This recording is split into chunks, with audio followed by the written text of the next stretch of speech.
At the archaeological sources, so here first of all, as I told you before also, कि they use iron metal a lot. So they had made lots of weapons from the iron and they use for the cultivation like ploughing, head, sickles and hoes के लिए ये लोग सबसे ज़्यादा इसका use किया करते थे. And they produce wheat, barley, vegetable, fruits, ठीक है, which improve their standard of living. And if we talk about occupation, so इससे हमें समझ में आ रहा है the main occupation is like farming करते थे. Even they hunt animals also. और इसके अलावा weaving, spinning, carpentry, tanning, और जहाँ आयरन अवेलेबल था वो भी मतलब अभाव नहीं था आयरन का, तो वो टूल मेकिंग का भी काम करते थे. And the next is defence. Of course iron का जो सबसे ज़्यादा यूज़ वो डिफेंस में भी किया जाता था क्योंकि उससे काफ़ी सारे वेपन्स बनते थे like swords, armours and shield. The pottery work. So if we talk about the pottery work, so there are the two type of pottery ware. The one is the gray ware, which we call GW, and the second is painted gray ware, which we call PGW. So it is discovered at different sites in Punjab and Haryana and is believed to belong to Rigvedic Aryans. तो अब देखते हैं कौन कौन सा था, जैसे कि भगवानपुर जो कुरुक्षेत्र में है, दादरी, लुधियाना, कटपलन एंड नागर, जलंधर. सो यहाँ ये आपकी ये पॉटरी वर्क्स मिले हैं. सो और अगर हम बात करें सो लाइक इन्हीं की तरह गंगा यमुना डॉब में भी कुछ ऐसे पॉटरी वर्क मिले, लेकिन जो पॉटरी वर्क गंगा यमुना डॉब में मिला है वो था पेंटेड ग्रे वेयर. आज सबसे ज़्यादा अगर देखा गया कि लेटर वैदिक पीरियड में पेंटेड ग्रे वेयर का ही यूज़ सबसे ज़्यादा किया जाता था. और स्पेशली उसके जो यूटेंसिल्स होते थे, जो पॉट्स बनते थे, वो बहुत फाइन और बहुत स्मूथ होते थे, इवन कलर्ड भी होते थे. और देख के समझ में आता था कि बहुत अच्छी तरीके से उसे बनाया गया है और हाई क्वालिटी ऑफ क्ले जो है वो उसमें यूज़ किया गया है.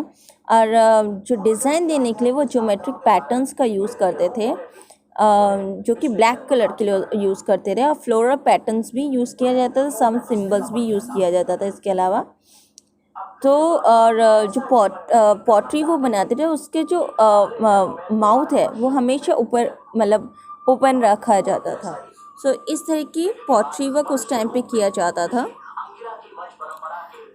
और 700 BC में नॉर्दर्न ब्लैक पॉलिश वेयर भी मिले हैं कुछ, जो कि बहुत शाइनिंग होते थे. और इससे ये पता चलता था कि जो पीपल हैं वो इसे बनाते थे for the specially for the economic and social life, आप कह सकते हो जो डोमिनेट क्लासेस थे उनके लिए.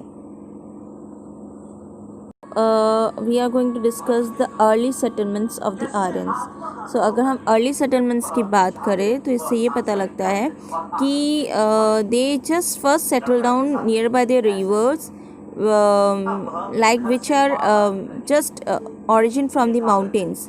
फॉर एन एग्ज़ाम्पल ये बिलीव किया जाता था कि जो आर्यन्स है वो इंडिया में अफ़गानिस्तान की साइड से आए और काबुल रिवर्स की तरफ से अगर कहा जाए तो वो पंजाब में जाके सेटल हुए. And they call the north western part of India सप्त सिंधु. ठीक है, सब सिंधु कहा जाता है, जिसका मतलब है कि it is a land of 7 reverse.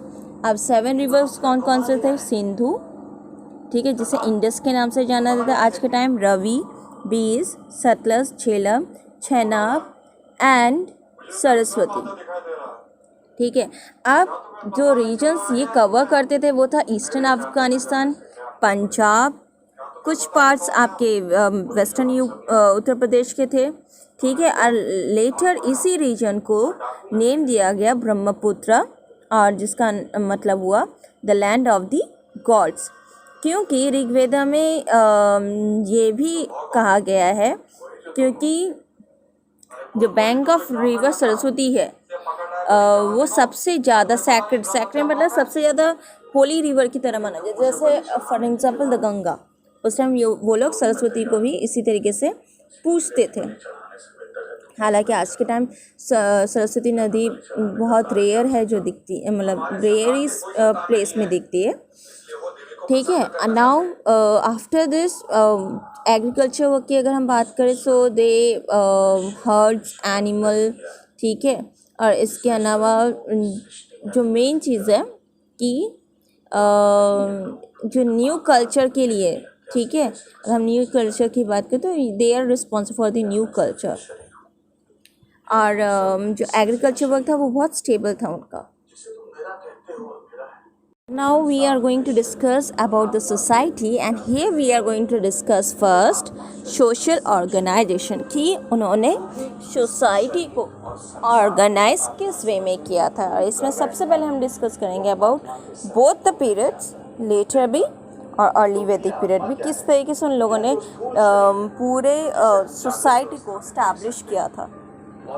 क्योंकि एज यू नो उस टाइम हर जगह इक्वलिटी नहीं थी, हर जगह जैसे आज के टाइम में गवर्नमेंट है, उस टाइम गवर्नमेंट नहीं हुआ करती, तो उन्होंने किस तरीके से ऑर्गेनाइज किया था। तो पहले है अगर हम ऋग्वैदिक टाइम या फिर अर्ली वैदिक टाइम, क्योंकि जो ऋग्वैदिक टाइम है उसे हम अर्ली वैदिक टाइम भी कहते हैं, उसकी बात करें तो जो आर्यंस थे वो विलेजेस में रहते थे। और जो फैमिली का जो हेड होता था, ठीक है, हर एक फैमिली का हेड होता था, ठीक है।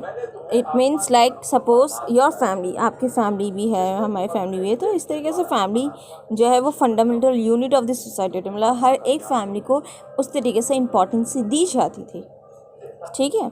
नाउ इसमें जो मेन चीज़ है, जो फैमिली के जो हेड फैमिली फॉलो जो किया जाता है वो पैट्रियार्कल किया जाता था, जैसे कि आज के टाइम किया जाता है।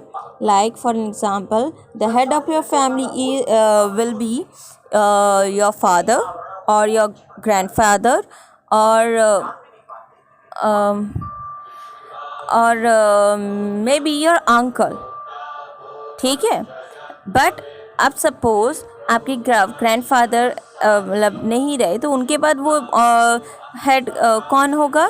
तब अगर सपोज आपके पापा ही है आपकी फैमिली में तो आपके फादर होंगे, और अगर सपोज आपके फादर नहीं है, मतलब आपके फादर से बड़े कुछ भाई हैं, तो जो सबसे बड़ा भाई होगा एल्डर सन वो होगा, ठीक है।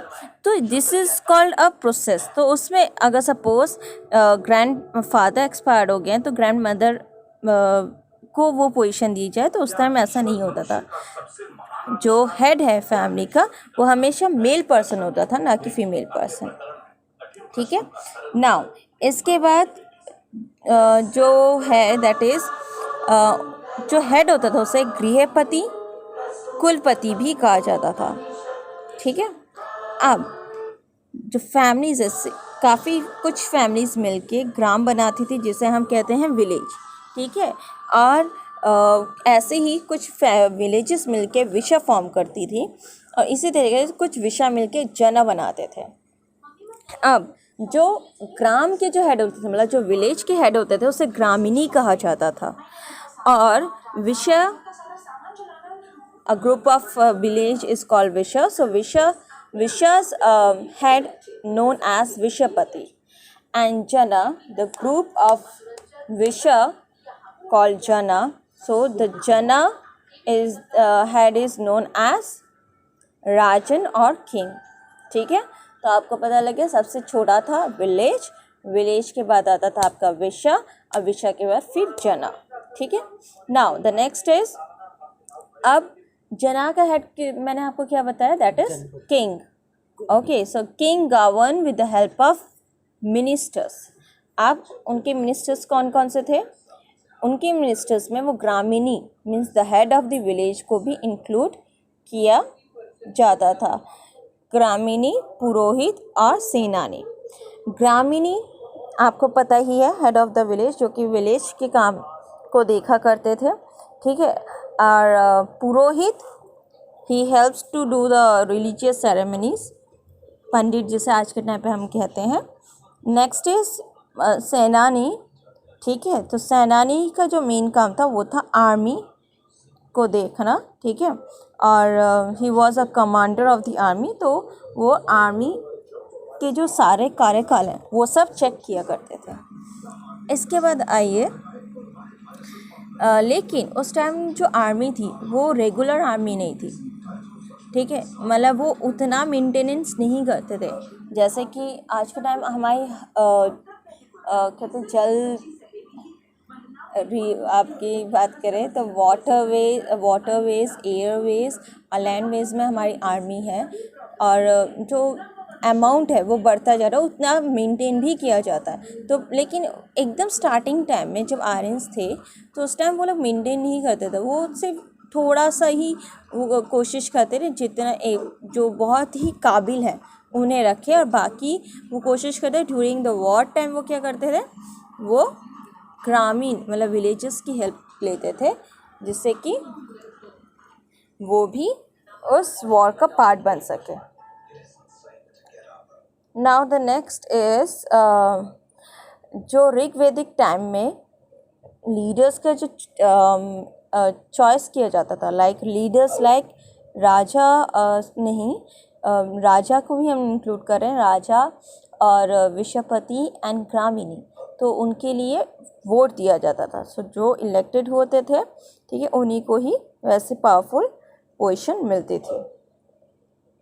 अब 3 पॉपुलर असेंबली थी जो राजा चलाते थे, उसमें था एक सभा, समिति और विधाता, ठीक है, और ये तीनों समितियां जो है मतलब तीनों असेंबलीज जो हैं वो किंग को एडवाइस करती थी।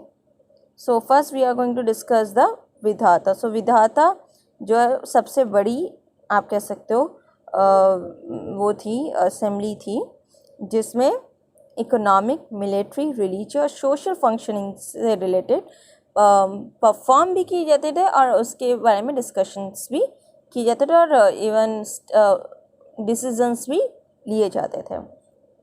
इवन विधाता में वुमेन्स की जो पार्टिसिपेशन है, वुमेन की पार्टिसिपेशन बहुत एक्टिव था, वो उन्हें पूरी परमिशन थी कि they can be the part of the विधाता।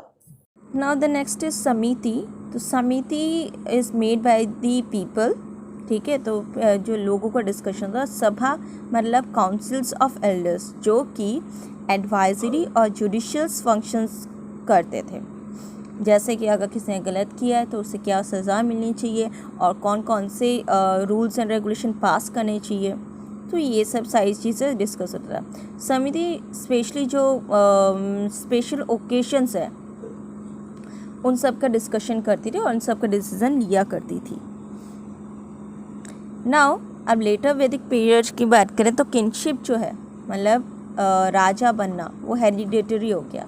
लाइक सपोज जो राजा है, राजा का बेटा ही राजा बनेगा, उसके अलावा नहीं। और इसके अलावा टैक्सेशन स्टार्ट हो गया, एडमिनिस्ट्रेटिव मशीनरी का यूज़ होना स्टार्ट हो गया, और जो इतने सारे पॉपुलर असेंबलीज जो मैंने आपको बताया वो सारे हट गए, ठीक है। सिर्फ सभा समिति जो है वो डोमिनेट किए गए बाय द चीफ्स जो कि राजा चूज़ करते थे and by the rich nobles. और वुमेन का जो पार्टिसिपेशन मैंने आपको बताया था जो कि अर्ली वैदिक पीरियड में था वो वहाँ से ख़त्म हो गया। We are going to discuss about the position of a woman. So during the early Vedic period, as I told you before also, कि वो विधाता के मतलब मेंबर बन सकते थे, ये उन्हें पूरा मतलब उनका पार्टिसिपेशन वो एक्सेप्ट करते थे। सो इट मीन्स, इससे हमें ये समझ में आता है कि that during the early Vedic period women were respected. Even not only that, in the institution of marriage, मतलब शादी के टाइम भी they always give the choice priority to the choice of their daughters. मतलब ये नहीं था कि उन्हें कहा जाए ये लड़का and then you just get marry, they just give her time. So means she has full freedom to choose her husband.